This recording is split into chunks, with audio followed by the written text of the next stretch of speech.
Dis so lekker om te leer saam met Klara Klets met haar bloedrooi fiets.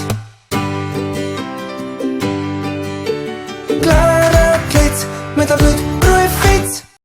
Hallo maats, welkom by Klara Klets. 29 dae hierdie Februarie. Gewoonlik het Februarie slegs 28 dae. Nou waarom het Februarie hierdie jaar 29 dae? Kom ons kyk gou na die antwoord. Hier het ons die son en hier het ons die aarde.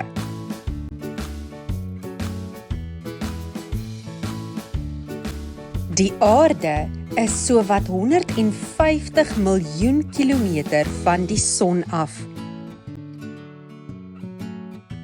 Die aarde beweeg om die son in sy wentelbaan in 'n antiklokse rigting.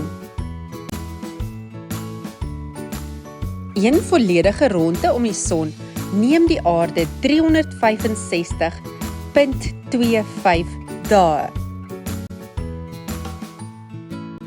Dit is 'n totaal van 940 miljoen kilometer rondom die son. Om nie ons seisoene te beïnvloed nie, is daar elke 4 jaar een ekstra dag by.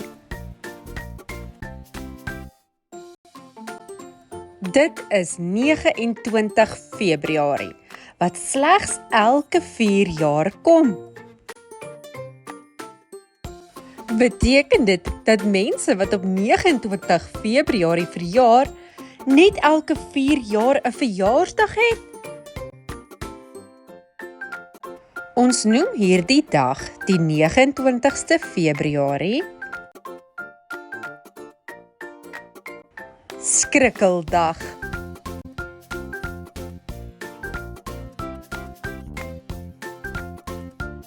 En die jaar wanneer ons die ekstra dag kry, noem ons Skrikkeljaar.